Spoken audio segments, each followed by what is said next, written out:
Today is Tuesday, October 12th, 2021. This is the Arlington County, Virginia Board of Equalization hearings. We have 6 cases on the agenda. The first case on the agenda is RPC 14051-019, the property located at 4420 Fairfax Drive. I'm sorry. I've done it again. I'm sorry. The first case on the agenda is RPC 07008-006, 2105 North Glebe Road, and Mr. David Conklin is here representing the owner. Mr. Conklin, you can start with your 8 minutes and tell us about the property, sir. Thank you. The property, can anybody hear that? Nobody heard that? I heard it. Background Yeah, noise. go ahead. The property is a 228 unit, 4-story mid-rise apartment building built in 2013. It's located basically on the corner of Glebe and 29. The current assessment, is $116,094,000. We are requesting $104,251,000. The basis of that is an income approach, obviously similar to the county. Our basis for our gross potential residential income, we took a look at the second half of 2020, most recently signed leases. We think that that's the best indication of market rent that we could be taking a look at, given the current situation as of the first of the year. The property had a significant vacancy as of 1/1/21. The occupancy was 87%, so 13% vacant. 25% of the leases turned over in the last 6 months of the year, obviously at reduced rents. There was some concessions being offered, but they were limited in nature. We were reducing rents, though. However, same concept. Concession is just reduced rent, right? So again, our gross potential income or revenue was $7,341,420, as opposed to the county's $7.7 million. We're in line on the parking income and miscellaneous and RUBS, other income. The county was a little bit higher than what we are projecting in our income approach, about 15,000 higher or so. Our PGIs are about, our adjusted PGIs are about 400,000 off. We used a vacancy of 8%. Obviously, the occupancy was lower as of the first of the year. You know, the other big issue, obviously, is bad debt and people not paying. We're running at about 3 to 4% have an economic impact from that as of the first of the year, and obviously that's continuing into and through 2021. Our expenses, we utilized about $1.777 million. I think the year prior in 2020 was $1,766,000. So we're a little bit above that. Obviously, when you're projecting expenses, they should be a little bit higher the following year. Cap rate, no difference, and our subsequent value is $104,251,000. Just a couple things to point out. The 2020 NOI, or I should say our projected NOI in our income approach is about $5.6 million, as opposed to $6.2 million from the county. The 2020 NOI was $5.9 million, roughly. Our 2021 budgeted NOI is about $4.9 million based on our reduced rents and occupancy levels and bad debt and so on and so forth. So again, there's a significant difference based on what's actually occurring and what the county is projecting. And based on those facts, we'd appreciate the adjustment to 104.2. Okay, thank you, sir. Mr. Chikas for the county, please. Yes, ma'am. Good morning, board members. Good morning, Mr. Conklin. We're talking about Avalon Arlington North. We'll be relying upon the income and expense summary sheet. believe it's page 3 of your packets. If we're looking at this property, again, obviously, as the board knows, we repeat it ad nauseum, we're looking at stabilization, not just 1 year. 1 year does not an assessment make. This is pretty typical of a lot of the properties we've seen this year, an uptick in vacancy, and then again, accordingly, a slight uptick in rent loss and concessions.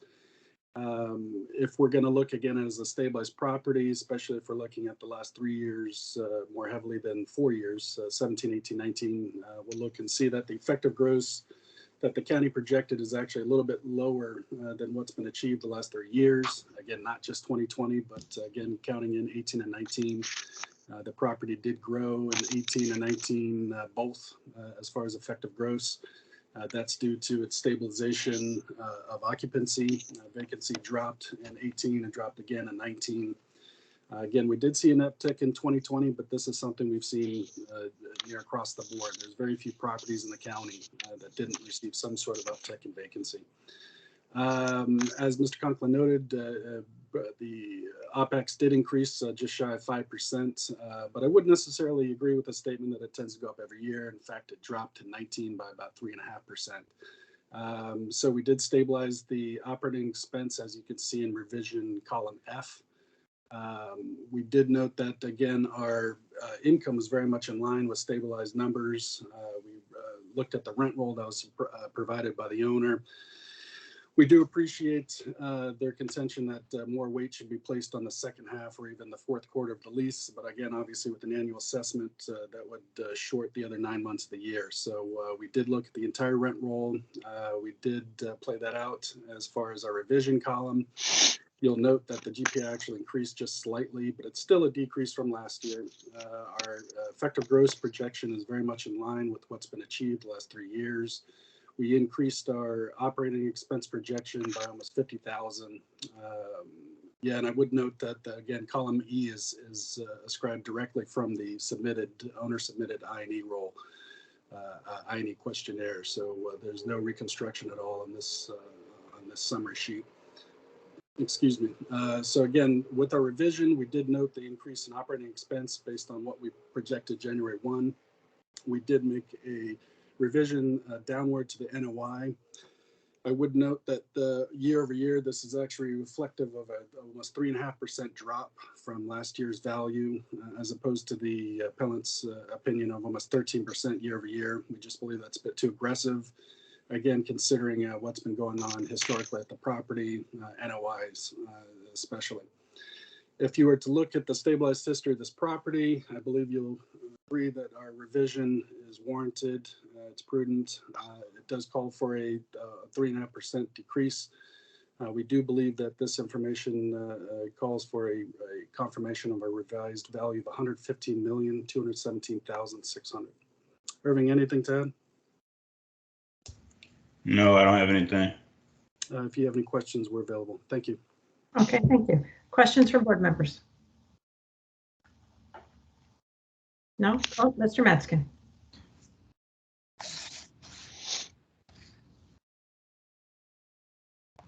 For the appellant, there's a lot of feedback, isn't there? Oh, boy. Sorry. That's okay. What did you say the vacancy rate was, please? As of the 1st of 2021, it was 13% vacant. Okay, good. I misheard. Thank you. Okay, any other questions? No? Okay, Mr. Chikas, if you take a minute to wrap up, sir. Yes, ma'am. So again, just to reorient the board members, column E is exactly as was reported by the owner. And so it's not to push that issue, but it's just a matter of literally what was vacant on the first 13% versus what was vacant over the year. It's 6.46% as reported by the owner. Again, there was an uptick in vacancy in 2020, but that was after 3 years of dropping vacancy. This property is fairly well stabilized. We do believe the NOI indicates that. The revision made by the board, by the county, is prudent. It's a 3.5% drop over a year. We do believe that the revised value of $115,217,600 should be confirmed. Thank you. Okay, thank you. Mr. Conklin, if you take a minute to wrap up, sir. Sure, thank you. Just an obvious point. You know, the county's looking at 3-year historical. Where's the property been? It's really where's the property going, and obviously based on the rent decline, the fact that these rents are they're not going away, they're going to be a burden on the property for some time in terms of its relation to its prior operating history. So any purchaser would be taking a look at that. Again, just to point out, the 2020 NOI was 5.9 million. Our budgeted NOI is sub 5 million. So obviously there's an impact, moving forward. And it's going to take some time to come back to that stabilization point. And the county is utilizing 6.2, and we stabilized it at 5.6. So it's obviously, it's not like we're saying it's going to be sub 5 forever or for 5 years. It's just we don't think the county has been is not reflecting what's actually occurring or going to occur at this property. Thank you. Okay, thank you. All right, it's just among the board members. What's everybody think?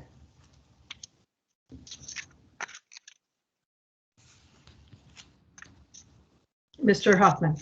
I guess I'll start. I mean, I think it's pretty good. I mean, the only thing I'd consider looking at is operating expenses were a little bit higher in 2020 as actuals than what's being used in the test, and that was with a little bit more vacancy. So I think that it might actually be closer to 2020. The difference is only 33,000 in NOI. It's not major. Okay.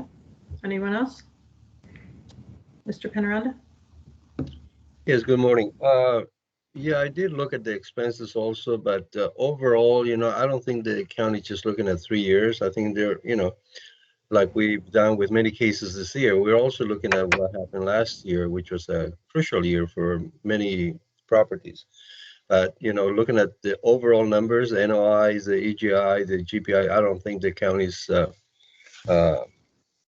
overstating the assessment. I think they reconstructed number of the revised number. I think, in my opinion, it's correct. All right. Anyone else? Very good. Okay. All right. Would somebody like to make a motion? Yeah, I'll go ahead and move that we reduce the assessment to the revised value of 115,217,600. I'll second. Okay. A motion and a second by Mr. Yates. All in favor? Aye. Opposed? Aye. Okay. It is unanimous. It's reduced to the county's revised number of 115,217,600. Thank you, Mr. Conklin. Thank you, Mr. Conklin. Thank you. Appreciate it. Have a good day. Okay, thank you. Okay, next up is RPC 140511019 at 4420 Fairfax Drive. Ms. Borman, you're asking to withdraw this case? That is correct. No objection from the county? No objection from the county. All right, I'll move to accept the withdrawal. Do I have a second? Ms. Hogan, with a second. All in favor accepting the withdrawal? Aye. Aye. Opposed? Okay, it's unanimous. That case is withdrawn. Okay, the third case on the agenda is RPC 35003840520 520 South 12th Street, and we have Ms. Borman and Mr. Harmon on that's going to tell us about this property. You can start with your 8 minutes. Yes, thank you. Madam Chairwoman, members of the board, Chris, good morning. 520 12th Street South. This is the Bartlett apartment building in Pentagon City. This economic unit consists of apartments and retail. I will only be discussing the apartment portion today, as it makes up the vast majority of the economic unit and is where the assessment is most largely in error. The primary issue on appeal for the apartment building is the deduction for vacancy and collection, rent loss, and rent concessions. If you'd be so kind as to turn your attention to page 32 of the appeal pack, this is the appellant's pro forma for the apartment building. Here you can see that vacancy and collection was 9.95% of gross potential income in 2020 and has averaged 7.3% over the past 2 years. Rent loss in 2020 was 1.33% and has averaged right around 1% over the past 2 years. Concessions were 3.56% in 2020 and have averaged 3% over the past 2 years.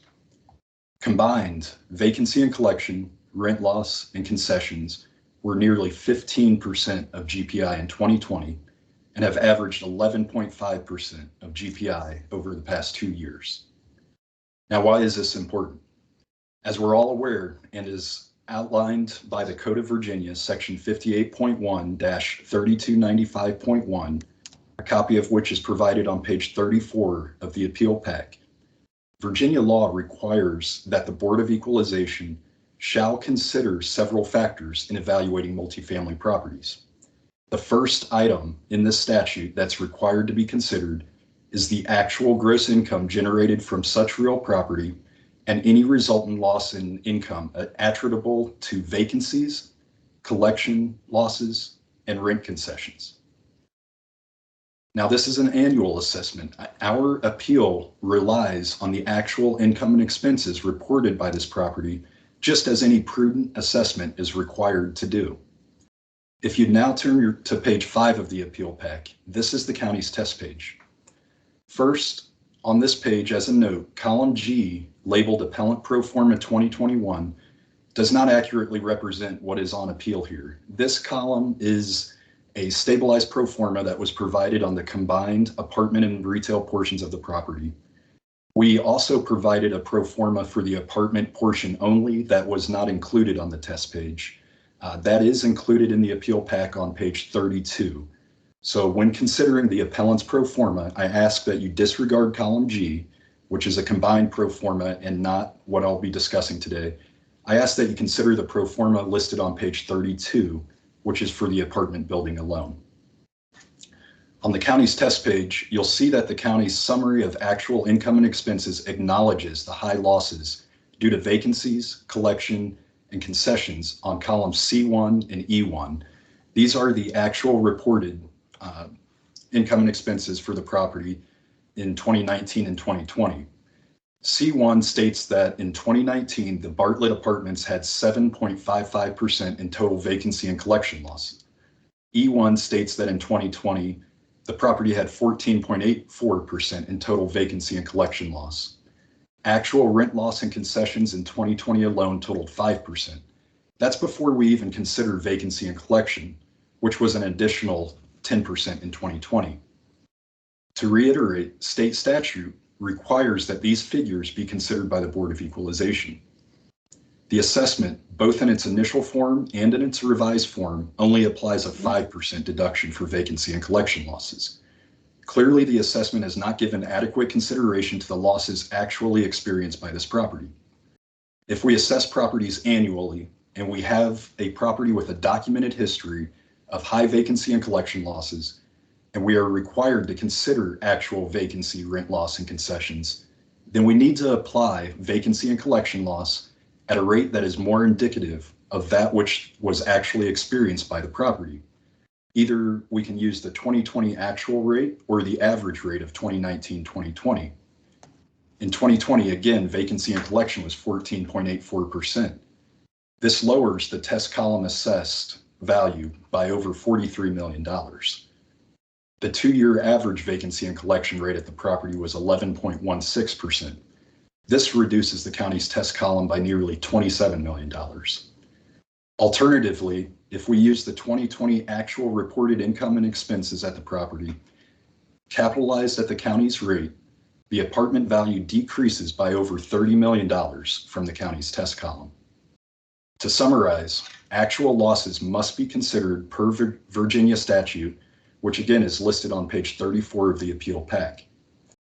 These assessments are annual, and the county's value of $315 million for the apartment portion is speculative, in that it assumes that as of January 1, 2021, vacancy is going to decrease significantly at the property and rents are going to increase, contrary to what has been experienced over the past 2 years at the property. If the financials at the property improve in 2021, that will be reflected in the 2022 assessment.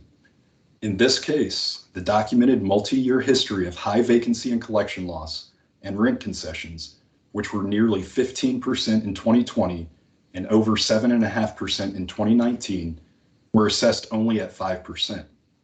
If we follow the statute and give consideration to actual vacancy and collection losses, we get a value that is $43 million lower than the revised assessment using the 2020 actual rate.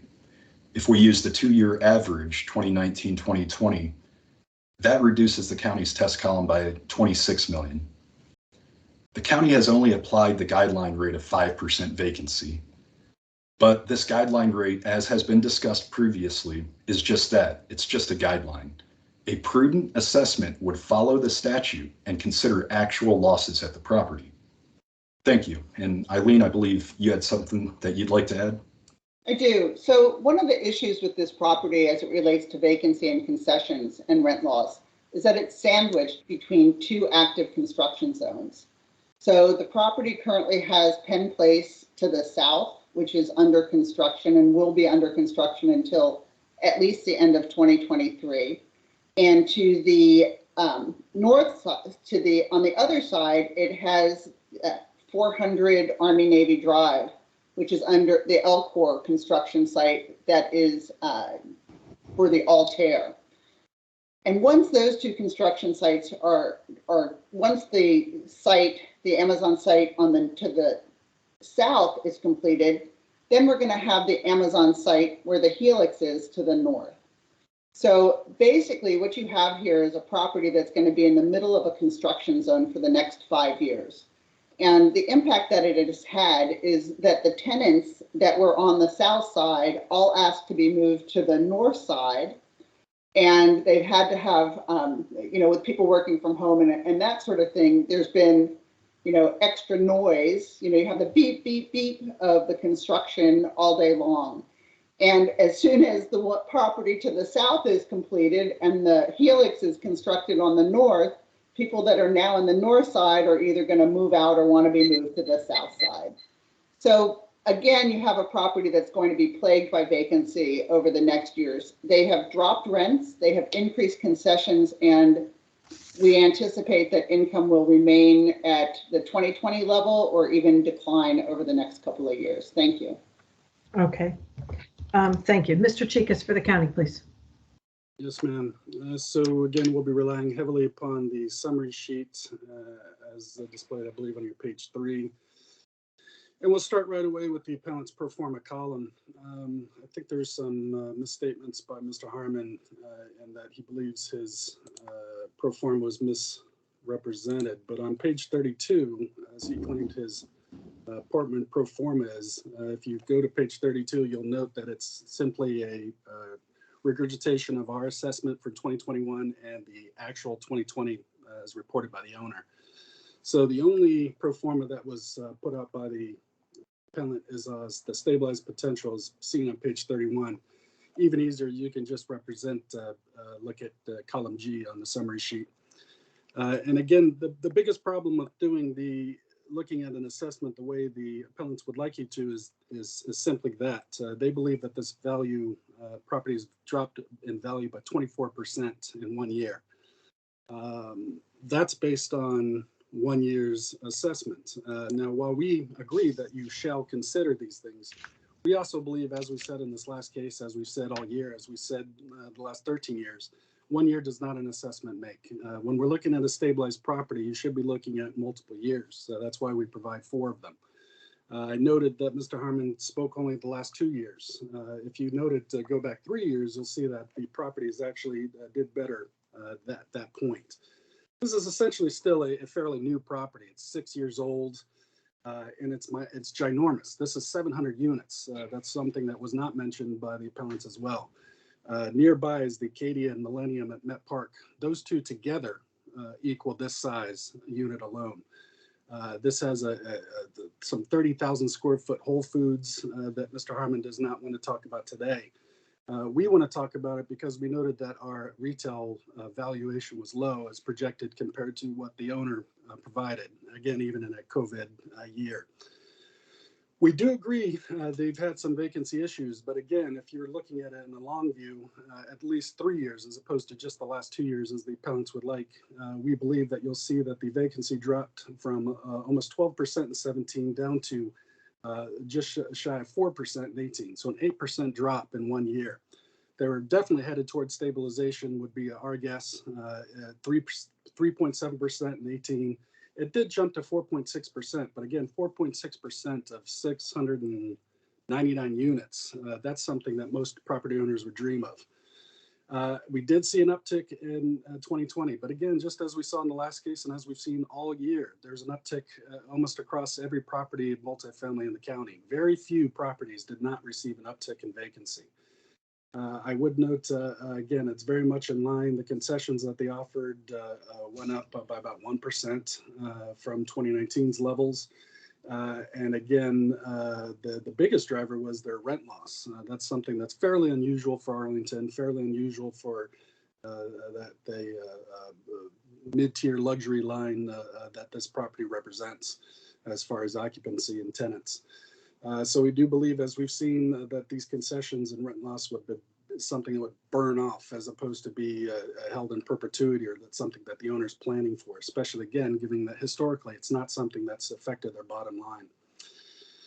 And again, as we're looking at the properties around, Ms. Borman noted that, speaking for the tenants, that they're not going to want to live there because of all the construction that's going on around them. But I noted that both the Millennium and Acadia actually had increased their occupancy, not only historically, but this year. And those, again, are within walking distance. They're meters away from the Bartlett. So I find it very speculative, the idea that the tenants at one property are going to want to leave while they occupy the buildings right next door. For all the down talk we've heard of the property and its location, you know, the flip side of that, of course, it's in National Landing. It's across the street from Amazon's headquarters. It's across the street from Amazon's other headquarters. It's Amazon's landlord. This is owned and operated by the same company that's working with Amazon on their Penn Place and National Landing Millennium Park projects. It's located next to Pentagon City. It's walking distance to the metro. Again, we look at this property historically. We do see that they've had some issues. But at the same point, if we're looking long view and to include 2017 and 2018, as opposed to just 2019 and 2020, we can actually see that they were, in fact, stabilizing from 2017 to 2019. They did have a hiccup in 2020, but we do believe that to look at it from a multi-year perspective makes most sense with stabilization. As Mr. Harmon noted, you shall consider these effects, and we believe we have. We'd ask the board to note that in our revision, our projected gross income is almost $900,000 lower than what was achieved last year. Why do we do that? To get a effective gross that's more in line with what's been stabilized and what's been achieved at the property. So if you're to look at it, again, big picture, you'll see that our expenses, we increased from our projection for 2021. We decreased our projections for effective gross, but very much in play, our NOI is very much in play with what's been achieved historically. Again, especially I asked the board to look at column B. 2018, that's not a pie in the sky. This is something that was achieved within 3 years, 4 years of its opening. Granted, the operating expenses have increased, but the board has the county has noted that. We made adjustments to our per unit projection for operating expenses as well as overall. We did tighten our projected income projection based again on the increase in vacancy in 2020. And we do believe that our revision that we made is warranted. It's a 6% drop year over year. We do believe that the revised value of $332,482,200 is much more in accordance with what's been achieved historically, and again, much more prudent than a 24% drop year over year. Irving, anything to add? Yeah, I just wanted to clarify. So we have year built to 2015. That's when they broke ground on this property. First year lease was actually 2016. And as Chris stated, this property is 699 units. I think we heard this case before the board, 2017, they were still going through initial lease up period. So it's not 4 years of stabilized property. What you actually see in 2018 is after 3 years, the property reached stabilization. And when you look at, like Chris pointed out, in 2017, they were still going through lease up. NOI was less than what they're asking for in the pro forma. This property, again, first year lease up, 2016, 2017, still going through lease up due to the size of the property. 2018 is indicative of this property being stabilized. 2019, there was a slight decrease overall for the property. But the adjustments made by Chris in the revision definitely take into consideration what happened to this property in 2020. As he stated, the GPI in the test is less than what they reported for 2020. The EGI is in line with what they reported for 2020, and we are stabilizing this property. We're not focused solely on 2020, but we want to point out the comparisons of what we did taking consideration in that test. I just want to make sure everybody knows, broke ground 2015, first year renting was 2016. So stabilization was reached in 2018 for this property. Okay, thank you, gentlemen. Okay, questions from board members? Mr. Lawson. Yeah, thank you. This is for the applicant. Explain to me the magnitude of construction. I mean, the Adair is a very, very large apartment property, and Penn Place is going to be, that's the 14-acre site that includes the Residence Inn that was purchased. I think maybe it's 11 acres. It's incredible. It's very disruptive to tenants, and it is going to be very disruptive for a number of years to come. And once Penn Place is built out, then you've got the Helix. So it is, while at some point in time, having those buildings up and occupied will be a benefit to this property. At this point in time, and for the immediately foreseeable future, it is going to hamper both living there and getting there. Okay, other questions? Mr. Hoffman. I want to make sure I'm correct that everything in the appellant's package is related to the apartments. You don't have any issue with the cap rate for the Whole Foods or any of the retail? No. You feel like that's the right number for the market? That's interesting. I think that, it's such a small portion of the assessment that we really just focused on the apartments, which we feel like is the bigger issue in this case. It's hard, Greg, when you have 8 minutes. Okay. Because you felt like the 7.3 is okay for the Whole Foods lease? Yes. Okay. Okay. All right. Final questions? No, Mr. Chikas, if you take a minute to wrap up, sir. Yes, ma'am, and it's not to beat a dead horse. We actually somewhat agree with Ms. Borman that the retail is a smaller component, but that is to point out that all 42,000 square feet are occupied.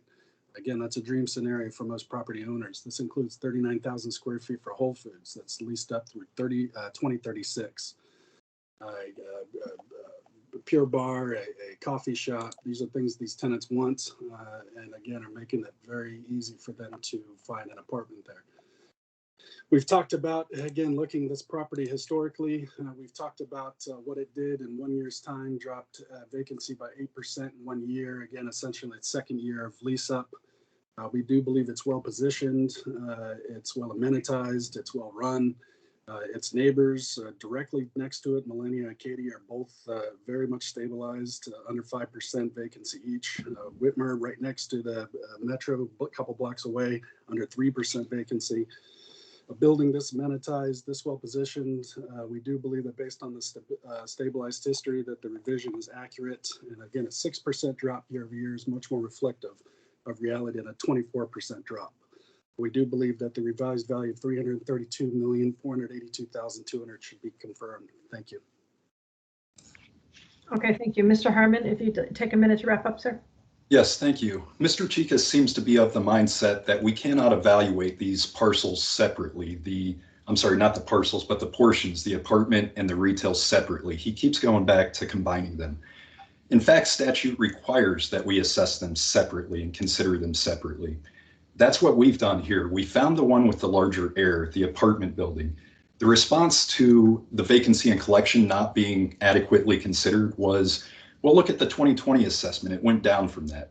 That's presuming that the 2020 assessment is perfectly accurate. We are not, that's quite a leap. We've relied on 2 years of income and expenses because the most recent reported income and expenses most probative of what's going on at the property.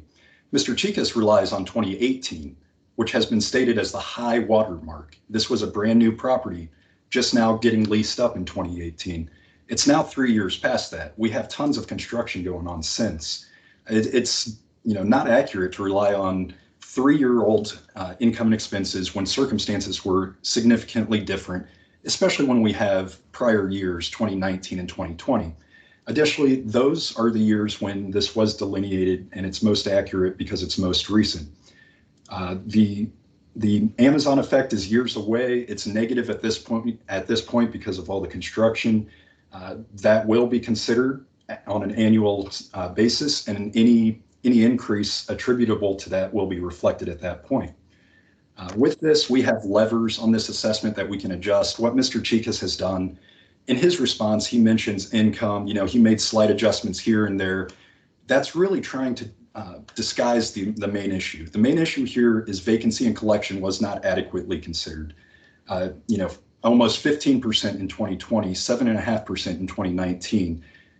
Yes, you can drop income by a little bit, but if it's not getting to the resultant NOI to fully reflect the vacancy and collection loss, it's not good enough. It's just hiding, it's just manipulating the numbers to make it look like we did consider vacancy and collection, when in fact, the resultant NOIs tell the story. So we do believe that this property has a history of declining NOI, high vacancy and collection, and as such, per the statute, should be considered. Thank you.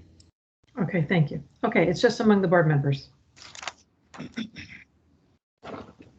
What's everybody think? Mr. Lawson.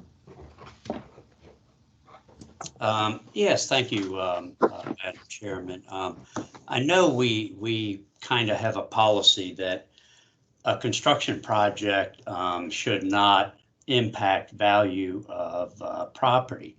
However, I think we need to distinguish, a building going up versus an entire project. I was recently hired by the Rotundo condominium out in Tysons, and Boro is being constructed next to it.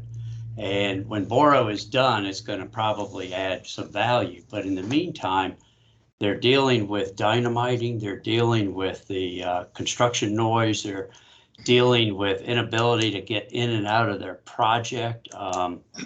And they've got, they had to battle over nighttime construction. And so they hired me, and I worked with the applicant, and we got a whole bunch of proffers done, which will protect them. And my thinking, and I'll see if anyone agrees with this, my thinking is that with the magnitude of a construction project of this nature, I think there are some tenants that are going to pass on this particular building and go live elsewhere until this is built out. And this is probably the biggest project in Arlington in a whole lot of years. So I'm sympathetic to a point with the applicant's presentation. And I tinkered around with the numbers and ended up at 327, 201, 800. So I'll just see if anyone else agrees with my thinking. All right, thank you. Other folks? Mr. Penaranda. Yeah, I just wanted to find out, Barnes, how did you come up with that? Well, I guess we can discuss that. But yeah, the rationale, how did you come up with that number 327? What did you change? Jose, what I did, and I wasn't exactly sure how to go about it, but I took on page 31, there's a figure for operating expenses, 5,453,471. And I took the county's revision and substituted it for the 5,179,000 and then did the subsequent math. Okay. Okay, Mr. Hawkins, do you have a comment? Yeah, I was just kind of going along your line of thinking, Barnes. You think the value would go up if the project stopped across the street? If it stopped mid construction, no, but if it were done, yeah, I think the value would go up. I mean, I think a lot of the value in that building, it's not in the next 2 to 5 years of operation. And that's not what the market looks at. That's why the financing on it has a 5-year interest only period, is because there's recognition that the value of that property is being created through the construction project across the street. So I don't really buy the fact that some noise is going to affect the long-term value of the project. Greg, I agree with that, but the experience that the owners of the rotunda is that there has been a chill in the ability to sell those units, and there's no doubt when it's all said and done, it'll be more valuable. But in the meantime, you got to deal with all the hassles, and I think it does impact some value. Yeah, and just in when you're talking about HQ2, the capital markets can look past a 5-year construction period. They're not that short-sighted. You know, that's why they're holding on to this property. That's why they've got a long-term agency loan on this property. Right. They had no problem closing financing in July of 2020, which reflects an opinion that Freddie Mac thought it was stabilized enough to put a 10-year loan on it. Okay, let's let some other folks. Mr. Matzkin?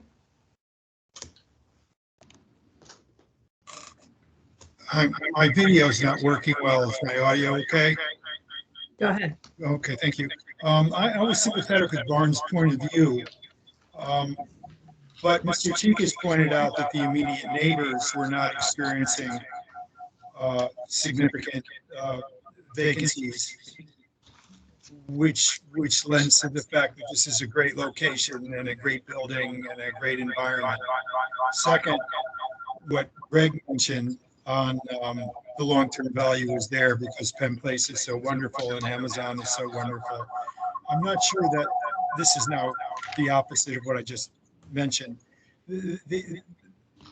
We're not looking at long-term value. We're looking at the value as of 1/1/20. And what's the circumstance there? Smoothed out for mass appraisal. So, therefore, in 5 years, if it's really booming, that's just not our mission and not in our purview to consider. So I have opposing positions here. One, the neighbors are doing pretty well, and two, these guys perhaps are not in real time. I'm not exactly sure what to do with that. Okay, thank you. Mr. Penaranda? Yeah, I did a little bit different than what you did, Barnes. I recognize, and I think it's a big project, and like Ken just said, we have to look at the value what was, at the beginning of the year. And I did increase the vacancy, not much, but instead of 5% on the apartment side, I increased it to 6%. By doing that, I come up with a final value, combined with retail of about 328,757,000, which is a little bit closer to what you had. But the change I made is directly to the apartment side, and the rest is the same. So by increasing to 6% and going through the numbers and using the same cap, I came up with the apartment side only value for 312,504,121. But I am sympathetic, I think, for this year to give the extra allowance, I guess, going a little bit from what the guidelines indicate. Okay, Mr. Yates, where are you on this?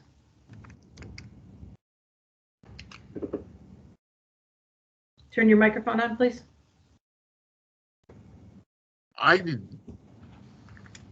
The value historically has been going down.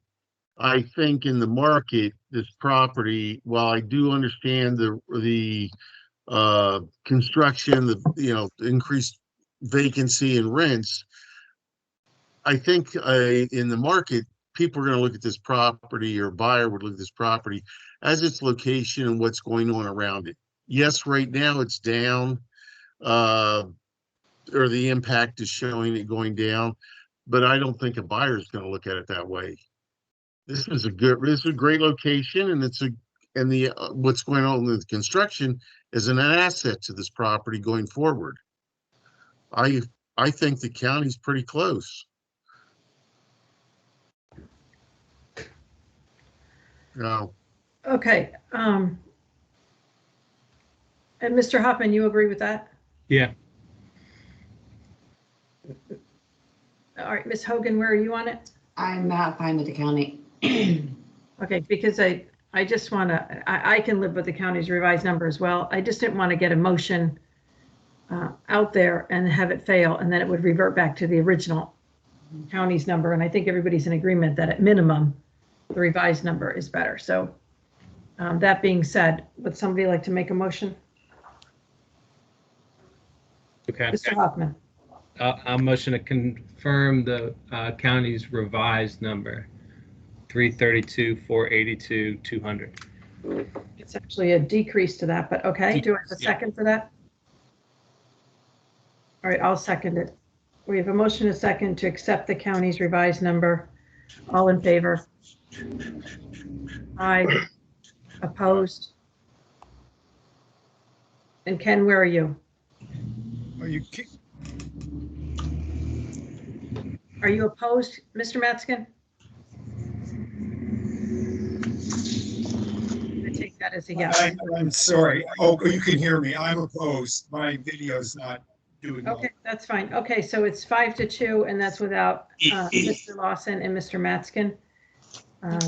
So the county's revised number of 332,482,200 is confirmed.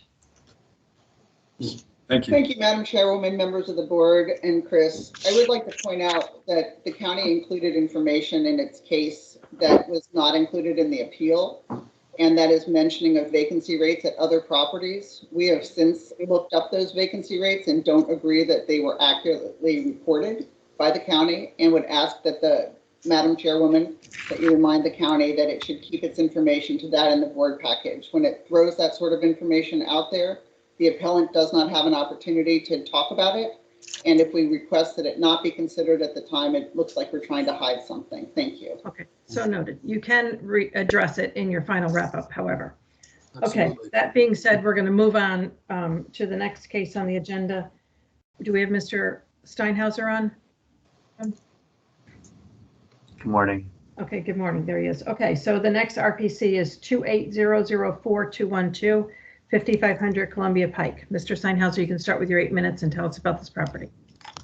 Thank you, Madam Chair. The subject property is 5500 Columbia Pike. It's a 234-unit apartment building with about 7,500 square feet of retail space. I've been told by the county that they have a revised number. So after kind of taking a closer look at that, for the purpose of this board hearing, we're going to go ahead and accept that number. The outstanding issues are cap rate and future rents, and those can be addressed at a later date if needed. Thanks. All right, Mr. Chikas. Yes, ma'am. So just to be clear, to sort of expand upon what Mr. Steinhauser is speaking about, is we did err in not including a personal property deduction for furnished units that are at the property. We did realize our error. We did make a revision down to 71,252,800, and I believe that is what Mr. Steinhauser is accepting. I can repeat that number if need be. 71,252,800. Yes, ma'am. Okay. Any discussion or objections from any of the board members? No? All right, then I will move to confirm this revised number of 71,252,800. Do I have a second? Okay, second by Mr. Lawson, all in favor? Aye. Opposed? Okay, that's unanimous. The revised number of 71,252,800 is confirmed. Well, is it actually a reduction then? Yes, the county's reduced number, yes. Okay, thank you. Okay, next up on the agenda is RPC 17014-001 at 1412 North Taft Street. Mr. Steinhaus, you can start with your 8 minutes and tell us about this property, sir. Thank you, Madam Chair. The subject property is the Telus Apartments. It contains 254 apartment units and approximately 13,500 square feet of retail. My appeal materials start on page 52 of 102 of the BOE memo, so I'd ask that everybody flip to page 52. Current assessment here is 150,100,100. Our estimated value 88,102,000.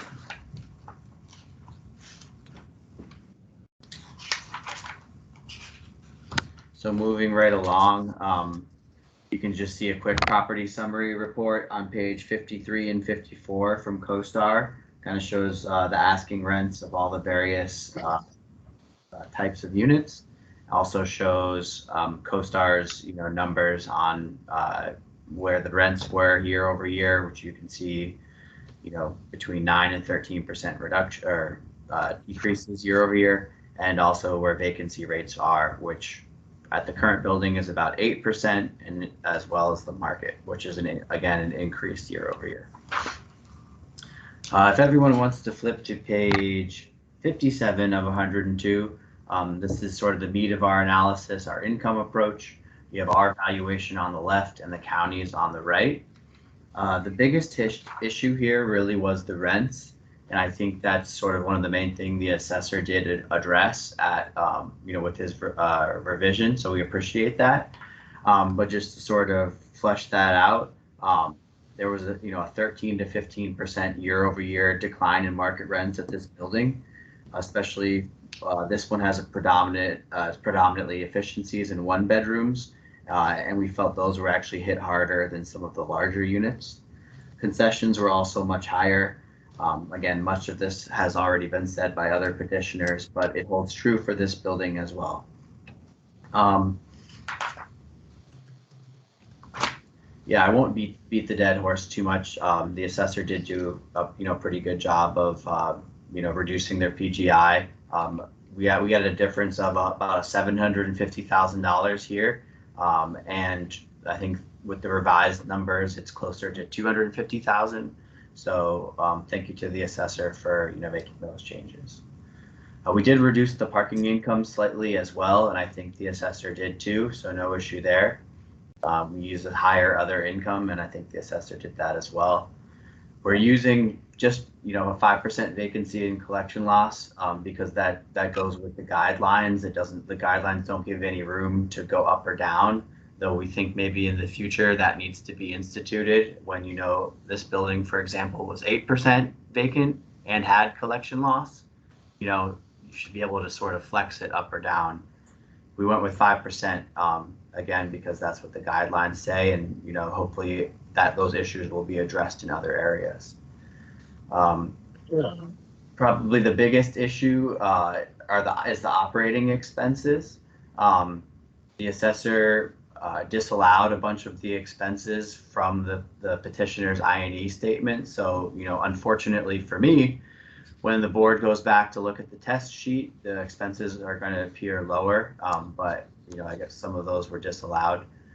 We still felt like even looking at with the disallowed expenses, the assessor's numbers seemed low. They actually lowered their expense figure from what they used in the original assessment. So we would hope the board would take a look at that. Cap rate is an issue here as well. We don't feel like a sub-4 cap rate is supported whatsoever, but we know how that argument goes as well. So I've also deducted the business personal property here. No, these aren't furnished units. I've made this case for all my apartments, and I will continue to, that it's an economic unit. The value of the personal property adds to the rents that they're able to achieve with all the amenities that they have. And if those are taxed separately, then they should be deducted from the income value here to get the real estate only value. We had no issues with the retail assessment, except we thought the assessor's net rentable area was too high. It should be 13,039 square feet. And so that's sort of the meat of our analysis. My support pages look very similar to the other apartment appeals that I've submitted. We have a summary of the cap rates that we looked at on page 60 of 102. One thing I would like the board to take a close look at here, page 61 of 102, we actually have a summary of the last 25 new leases signed at the building. You can see what the new lease rent is, what the lease concession is, what the effective rent is, and then look at that as compared to the old lease rent. And then they have a net gain or loss, and you can see the new leases are representing anywhere from a 20 to 40% net loss as compared to the prior rent that was in place. Even with the second chart, the last 25 renewals, you can see they're taking a loss on renewals as well, as the concessions were going up and up and up at the end of the year, even on renewal leases. That kind of summarizes the articles that I included, which are all about, reductions in rents and increased concessions at the property. As well as our additional cap rate surveys, et cetera, and the income and expense. So just to tie that all back to the test sheet, we appreciate the assessor's revision to his PGI. It's much closer to what we were using. It's still a little bit higher, but it was a big change. We feel the expenses are understated and should be higher. And then the additional issues of cap rate and personal property deduction. Thanks. Okay, thank you. Mr. Chikas for the county, please. Yes, ma'am. This was summarized fairly well by Mr. Steinhauser. Again, the TELUS over in courthouse area, relying fairly heavily on our summary sheet. Mr. Steinhauser summarized it correctly in that the biggest difference here is going to be the operating expenses. We try very hard to make sure that if we ever do reconstructions with the owners' submissions, that we note that carefully. Please read the comments and observe columns C and G are both reconstructions by the county. And these were fairly straightforward. We've talked about this before with the board members. You're going to have property expenses and you're going to have ownership expenses. We try to make sure that those do not get melded. We want to keep those distinct. Things like amortization, in this case, asset management fees, partnership fees, really anything that's not necessary for the annual income stream to be achieved, we are going to strip away. We do this uniformly for every property that we see. If there's a questionable expense, we'll ask about it. To his credit, Mr. Steinhauser gave us every information we asked for. There's emails to support this in the packet as far as the breakdown. Now, as I understand it, we didn't get a reconstruction in 2019 because there is an employee who had switched at the company. We didn't want to beat that dead horse, as we saw there was reconstructions in 2018 and 2020. It is conjecture and speculation on my part, but I believe 2019's numbers were also going to contain some of these asset management fees and or partnership fees that we would consider inappropriate. But again, I think the point that we wanted to make was, if again you look at from a stabilized point of view, you see year 17, you see the reconstruction of 18, you see the reconstruction of 20. That's where we're going to be basing our revisions upon. The operating expenses that are necessary for the annual income stream are included. Those that we deem inappropriate are not. That being said, we did perform a revision. As Mr. Steinhauser noted, we did make a revision both to our projected gross. This is much more in line to get a stabilized effective gross. Again, noting the increase in vacancy. Much like last case, much like the first case, much like many cases you've heard this year, there was an uptick in vacancy. but that was after years of a decrease. So nobody wants to hear that this is only going to be 1 year. It'd be speculation on my part to say that, but we don't need to do that because we're looking as a stabilized basis. So if we're to include years 17, 18, 19, even if we only want to weigh heavily 18, 19, and 20, you'll see that our revision reflects that. We did make a revision adjustment to our operating expense, as Mr. Steiners noted, but again, that was much more to be in concert with what was reconstructed for years 2018 and 2020. Again, 2019, we believe is probably a little bit high, but we still included that year in our reconstruction. Again, following the same logic, we made a revision downward to our NOI projection.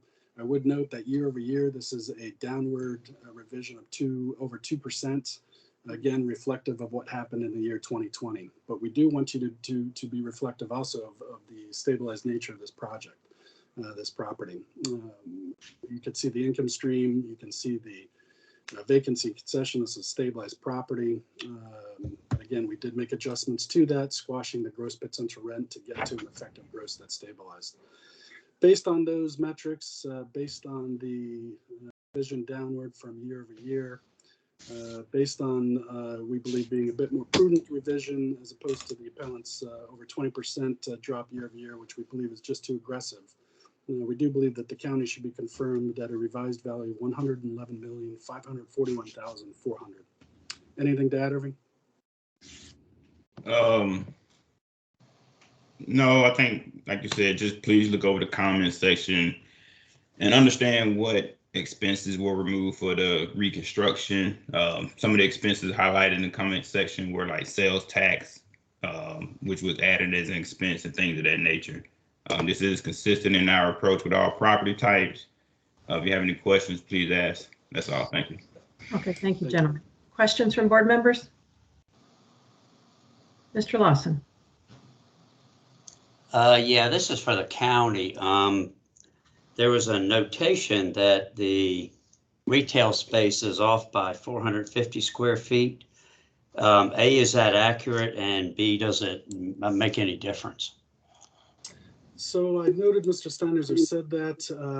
If you notice, my rent, retail rent roll actually has a square footage of 13,049. So I believe that's got to be derived. If that's not in here, it must be part of the rent roll. Page 6, Chris, page 6. Thank you. Yeah, so again, on page 6, you'll see my rent roll, and then right below that, you'll see the rent roll detail from the management. And I believe those numbers do equal 13,049. Okay, thank you. Okay, any other questions? Mr. Metzger. For the appellant, I wanted to know if you consulted with your client on the revised operating expenses that the department has brought up a couple of times that they've taken out of your historical operating expenses. Will things be cleared up next year, or will we have the same issue as far as you know? This is the first year that it was an issue, that it was brought up to me by Mr. Chicas, and yeah, I'll certainly relay that to them so that they can report them correctly moving forward. Thank you. Okay, any final questions? Mr. Hoffman. Yeah, was the county okay with the personal property deduction that the appellant has on there? I missed that. Not on this one, Mr. Hoffman. As we've talked about historically, when we have furnished units, we will apply that below the line. All right, these are not furnished units, though. No, sir. Got it. Thanks. All right, Mr. Chicas, if you take a minute to wrap up.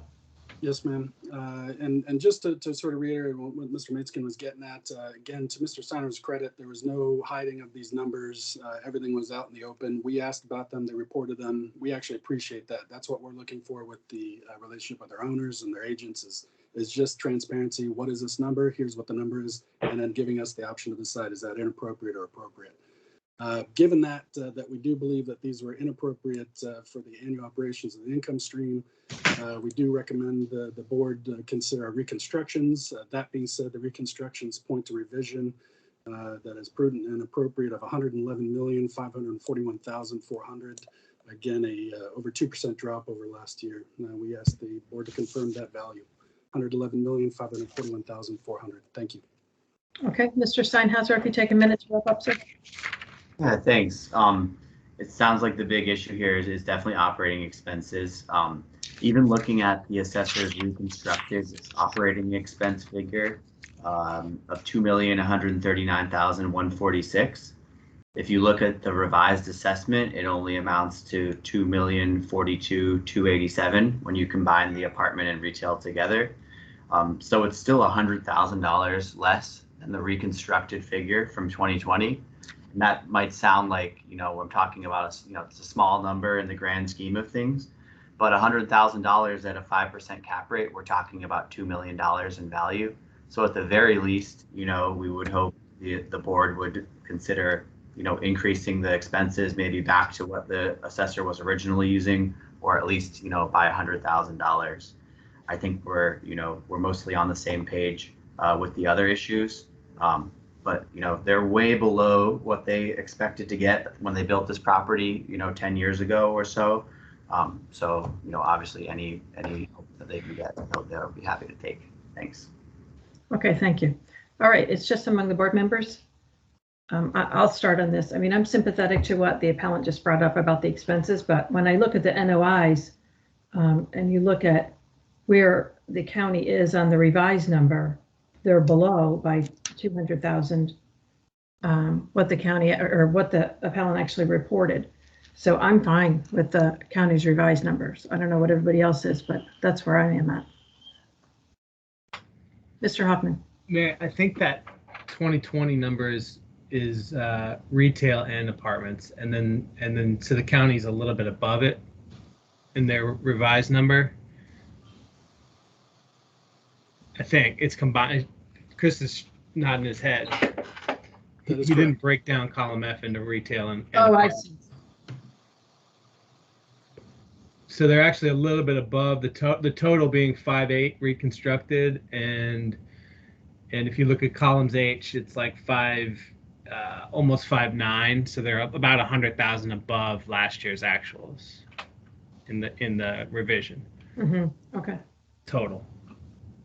And to that point, I was kind of thinking that I'd like it to go back closer to 2020, the actuals, just because I don't really see the performance this year having improved. I mean, now I'm obviously looking 10 months into the year, but we're probably more optimistic now than we were in January. Okay, Mr. Panorama had a comment. He may have a number. Well, not really. I'm okay with the revised assessment and pretty much based on the extra expenses that the appellants included, that are noted at the bottom of the summary. I think that makes a difference. If it was just without any other extra expenses included in the total, I think I'll be inclined on making an extra allowance on the expenses, but I'm okay with it. I'm okay with the revised. Okay. I'm okay with the revised as well. Mr. Yates? I'm okay with it. I agree that I think there's an offset from what they included. All right. Then I think we've got enough there. Mr. Hoffman? Just real quick, and I know we're in a rush here. I'm going to just point it out, but it just seems odd that the cap rate on this property is lower than the cap rate for the Bartlett on both the retail and the apartments. It just seems odd to me. I think that's something we should look at the guidelines next year. Yeah, that's a really good point. I didn't see that. Yeah, I didn't either. Thank you. Okay. I'm going to go ahead and move to accept the county's revised number of a reduction of $111,541,400. I'll second. Okay. Motion is second by Ms. Hogan. All in favor? Aye. Aye. Opposed? Mr. Lawson, are you in or out? I'm sorry, I was in favor of the county's revised figure. Okay, so it's 6-1 without Mr. Hoffman. The county's revised number of $111,541,400 is confirmed. Unfortunately, I'm going to need to step out because I won't be here for the finale of the last case. So I'm going to turn this over to Mr. Penaranda to finish the final case. And I'm checking out as well. Okay, Okay, thank you. thank you. Thank you, Grant. All right, we're going to continue with the final case of the day. This is the Economic Unit 1419070. The address is 3601 Wilson Boulevard. And Mr. Steinhauser, you can start with your 8 minutes, please. Thank you, Mr. Chairman. The subject property is an office building. It's known as 1 Virginia Square, located at 3601 Wilson Boulevard. I'm going to ask everyone to flip to page 86 of 165 in their BOE memo. And that's where my appeal materials begin. It's about 120,000 square foot building. It's been vacant for nearly 4 years now. And it was 100% vacant on January 1st, 2021. Everyone would kindly flip to page 90 of 165. This is again our income analysis. You'll see the actuals from the prior 4 years, 2017, 2018, 2019, 2020. Then you'll see the assessment following that, and then our opinion of value for this to the right. So I'll start off by saying we appreciate, the original, the movement on the assessment after we did the site inspection with the county, and they went ahead and reduced their rent. Our point there was that the asking rent, is right around 40, and so if we're applying a 6% concession, as the county does in their guidelines, the rent should be $37.60 based on a $40 per square foot rent. And I believe they agreed with that, and they went ahead and made that change. So thank you to the county for doing that. The additional issues that we had are, one, the operating expenses. Last year alone, the expenses were $6.78. Again, this building is 100% vacant. We inspected the building, the HVAC is barely on, if on at all, on many of the floors. Obviously, the staffing levels are much lower than what they would be if the building was occupied. So we chose a stabilized expense figure of $825 per square foot, which again is supposed to represent, the fact that we're using a 25% vacancy and collection loss here. So, we're supposed to be estimating stabilized expenses. The county is using $7 per square foot. Second issue, I've discussed this for prior cases, but we feel the cap rate is too low for office. County's at 5.7. We looked at sales, we looked at surveys, we thought 6.25 was closer to actuality. Third, and probably most important issue that we would like the board to take a look at is the TI allowance. The county is using $70 per square foot for this one. When we spoke with both the property manager during the site inspection, for which Mr. Peralta was present for, and then also a conversation I had with the broker at the building, Eric McLaughlin, they said they're looking at upwards of $125 per square foot in TIs. So 70 is completely out of the question. We used $100 per square foot because the county sort of has a lower and a higher number. 100 is the higher number, and we think at the very least that should be applied here. Again, that information was also reiterated by the property manager, on our site inspection with the county.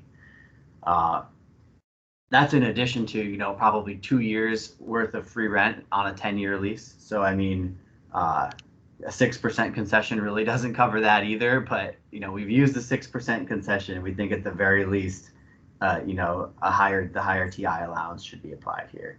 So that's a big difference. We're talking about a difference of, $2.7 million. Lastly, we deducted the 2020 capital spend, which included, some modernization of the lobby and common spaces. So the rest of our appeal package, cap rate support, we have the office guidelines in there, which show, I think they actually go up to $110 for on TIs for newer buildings. So I might have misspoke there. It should be 110. And then just additional articles, etc., the income and expense. But to tie it all back to the test, again, we're thankful to the assessor for the movement that was made, on the rental rate. We believe the expenses should be higher based on a stabilized number, and the most important issue we think is the TI allowance, which we think should definitely be higher than 70. Thanks.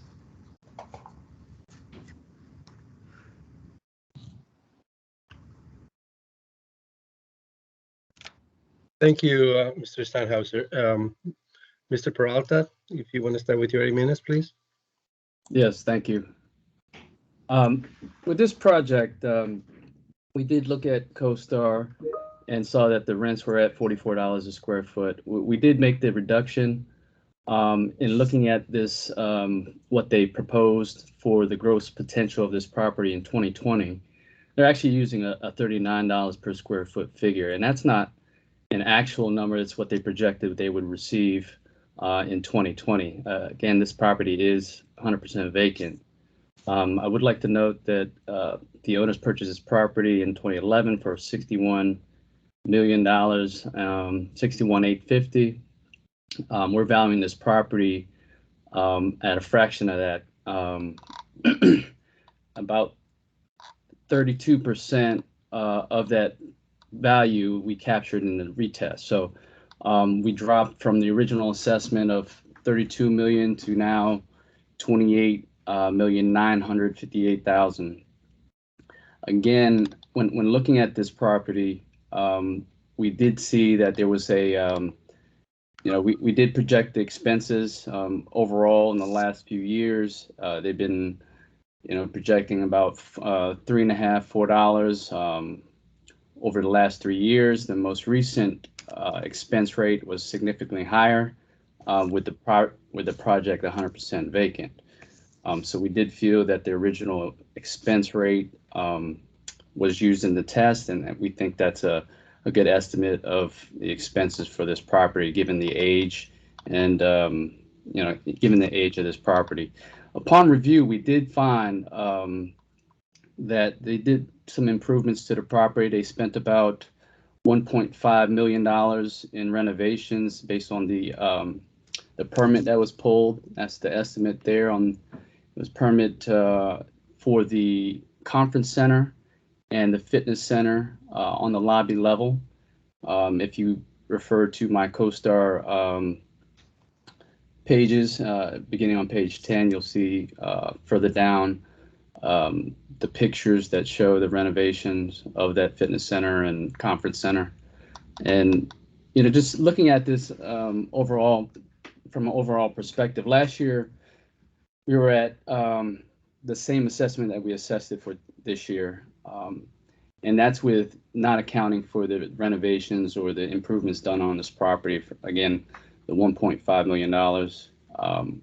We do account for the vacancy below the line, and that's about $10.8 million that we have included as excess deduction below the line to account for that vacancy in this property.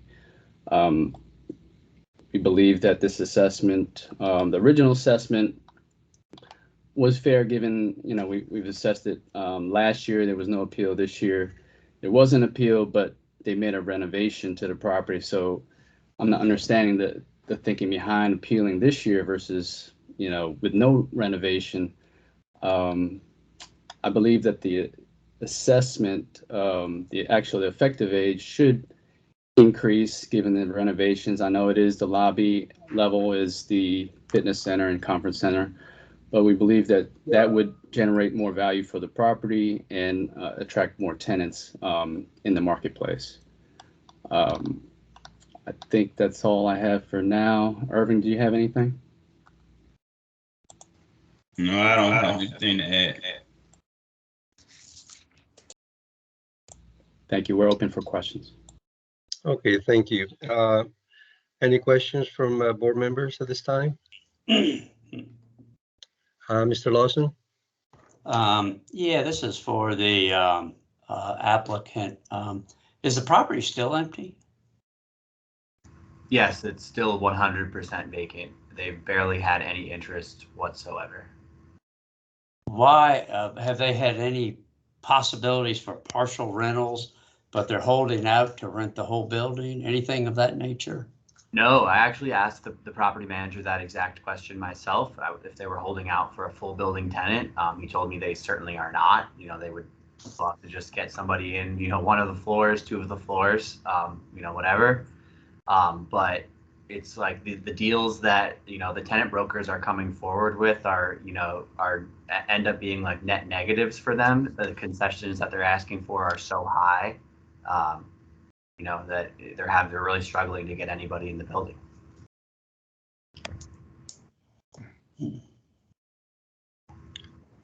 All right, thank you. Any other questions? Mr. Matsky? One for each party. In the appellant, I noticed a trend of total operating expenses from 2017 to 19, and all of a sudden 20, it increased significantly percentage-wise, which the county has pretty much parroted. What happened between 19 and 20, and your projection for 21, which goes even higher? Yeah, admittedly, this is my first year representing this building, so I'm not as familiar with the prior, you know, 17, 18, and 19 expenses. I know that it's been vacant, 100% vacant, all 4 of those years. But I'm not sure, you know, about the jump from column C to column E. I'm not sure. Well, okay. If we go by line item, is a jump in sub-services.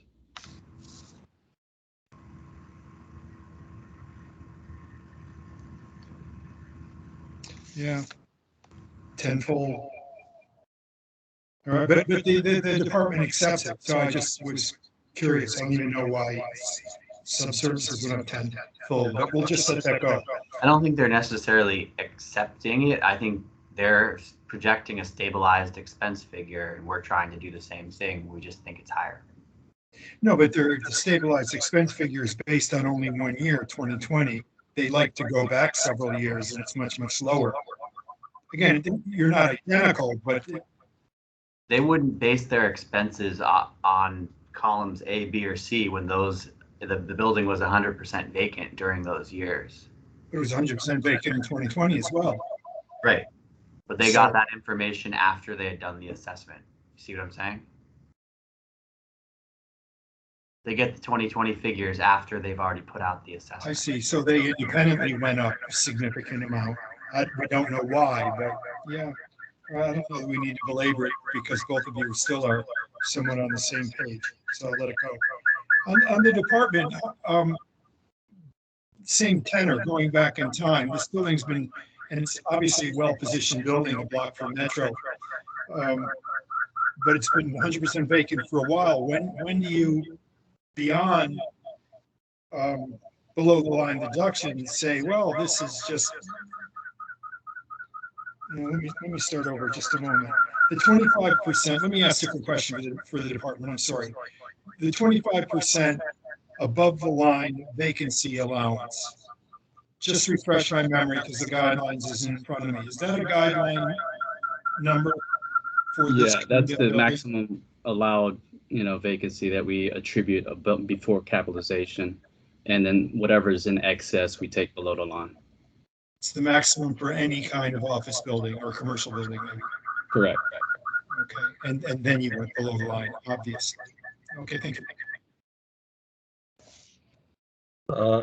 Mr. Hoffman, you had a question?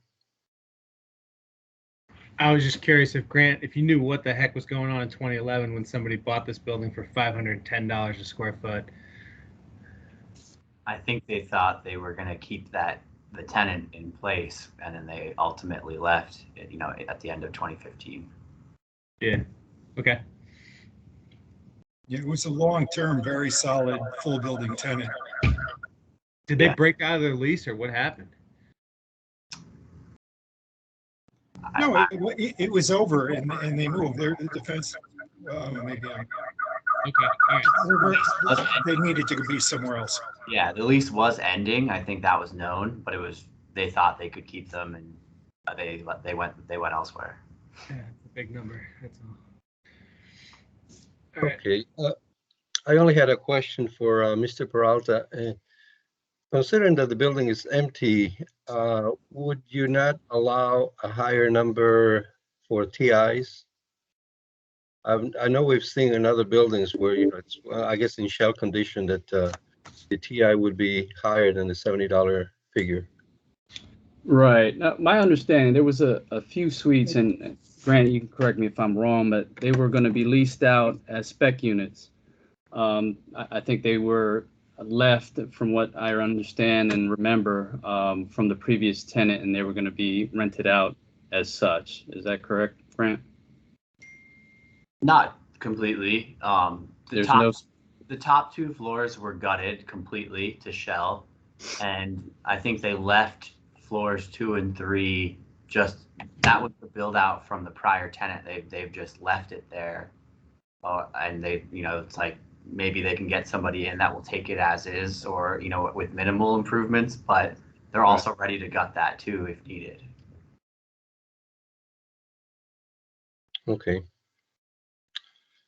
All right. Any other questions from board members? No? Okay, we'll go to wrap-ups. Mr. Peralta, if you want to take a minute. Yes, thank you. I did point out that the property was purchased for the $61 million in 2011. Since then, just going through the assessment, 2012 we valued it at $47 million, 2013 $51 million, 2014 $56 million, 2015 was $59 million. Right now, as of 2021, we're valuing this property at $32,154,000. We're following what we believe the owner has projected for this property. We believe there is like somewhat of a floor to suggest, you know, this property has decreased in value upon, you know, purchase price of about 32%, given that, you know, that test figure that we came up with for the reduction. We just asked the board to take that into consideration when looking at the actual CoStar advertisement for this property. They're advertising at $44 square feet. We're using the $37.60 per square feet. And if there's any, you know, deductions for below the line, for TIs, for expenses, that we believe that would be a wash. Thank you. Thank you. Mr. Steinhauser, if you want to take a minute, please. Yeah, thanks. I hope the board understands that a purchase price from 10 years ago when they had a full tenant in place in the building is entirely and completely irrelevant at this point, you know, 10 years down the road, and the building's completely empty. The market is completely different. And the reason the assessment needs to go down is because the market has deteriorated for office buildings with large vacancy spaces like this. They're having an impossible time trying to lease it up. We spoke to the broker, we spoke to the property manager. They both said $40 per square foot was what they were hoping to get on the rent. Much greater concession than 6%, but 6% is what we're applying per the guidelines. The guidelines do allow for an up to $110 per square foot TI allowance. We applied $100, even though both, again, the broker and property manager made it clear they're willing to go up to 125, or that's what they're going to have to give, you know, to get tenants in the building. So that's really the big issue. We hope that the board will take a close look, you know, at the TI allowance. Thanks. Okay, thank you. Well, it's among the board members now to see where we go. Mr. Lawson? Yeah, I'll go ahead and start and throw my thinking out. First, I want to compliment the county and the applicant for this case and the last case. It was very good job of presenting the information.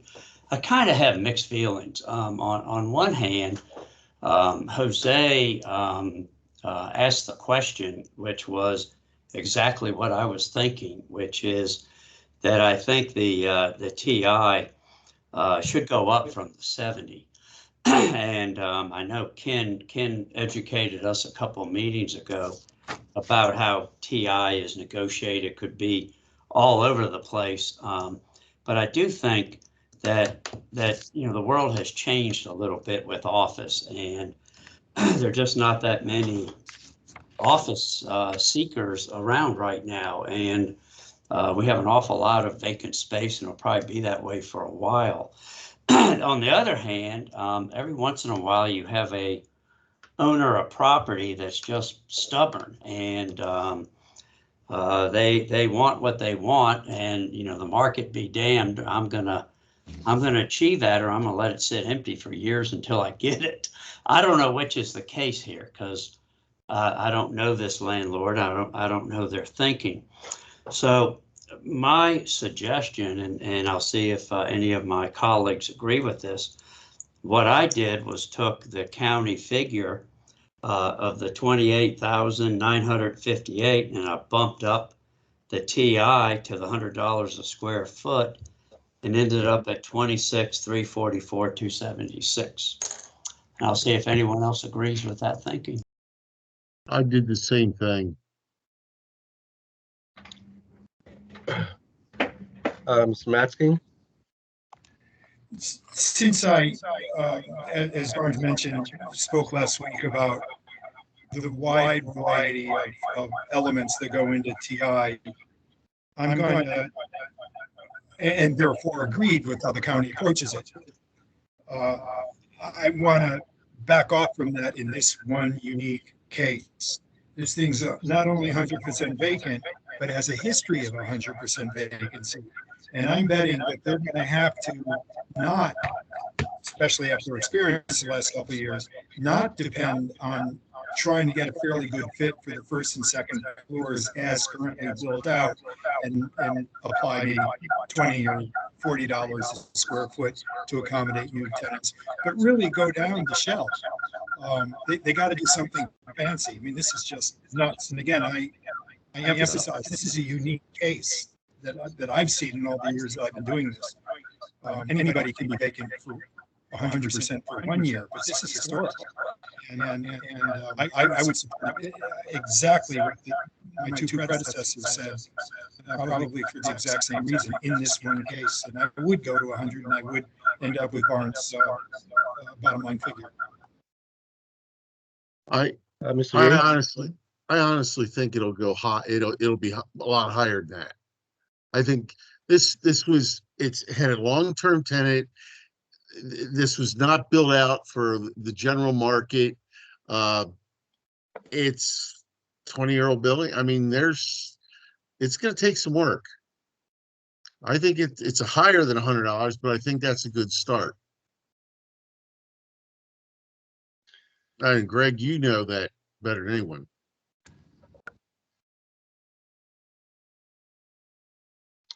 Mr. Hoffman?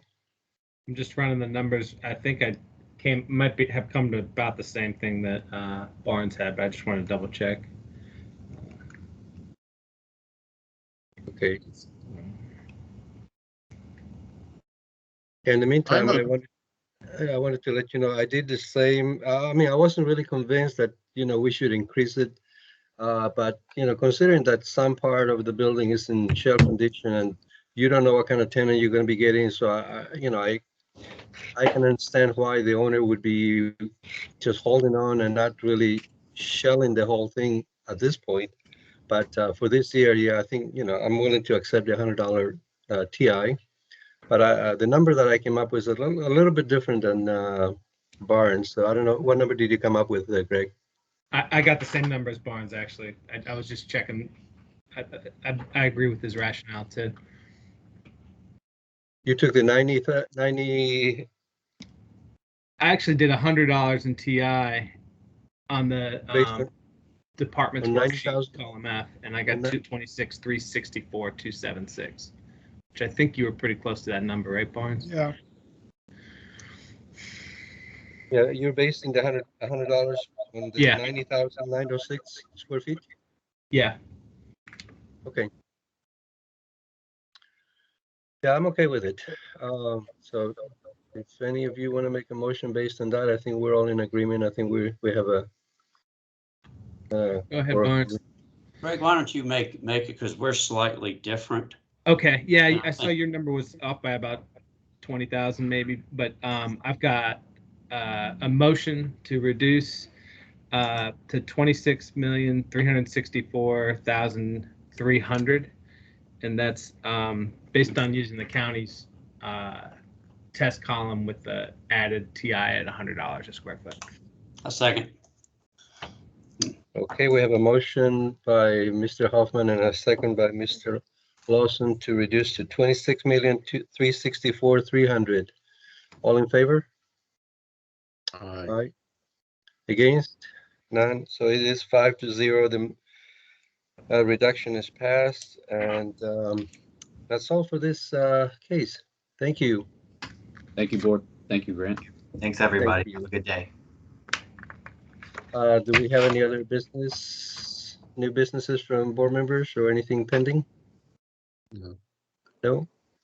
I just want to give an update. You guys were asking about the Bartlett versus the Tellus, the cap rates. The cap rates are Yeah. actually the same. The Bartlett gets the national lending bid. So they get that 0.043 to both retail and residential, like Yeah, the Tellus yeah. is in Clarendon. Okay. So, yeah, I'm Because sorry. Tellus is in courthouse. There's no bid there, I guess. Exactly. Yeah, Yeah, I just wanted to make sure, but that looks like what happened. Okay, thank you. Well, Jose, thanks, everybody. Can you clarify the last numbers for this last case, please? The value, the last number would be 26,364,300. Okay. Okay. All right. Well, if that's all, then we're gonna adjourn. It's 10:39, and we'll see everybody tomorrow, hopefully. All right. Thank Thank you. you all. Thank you, Thank you, board everybody. members.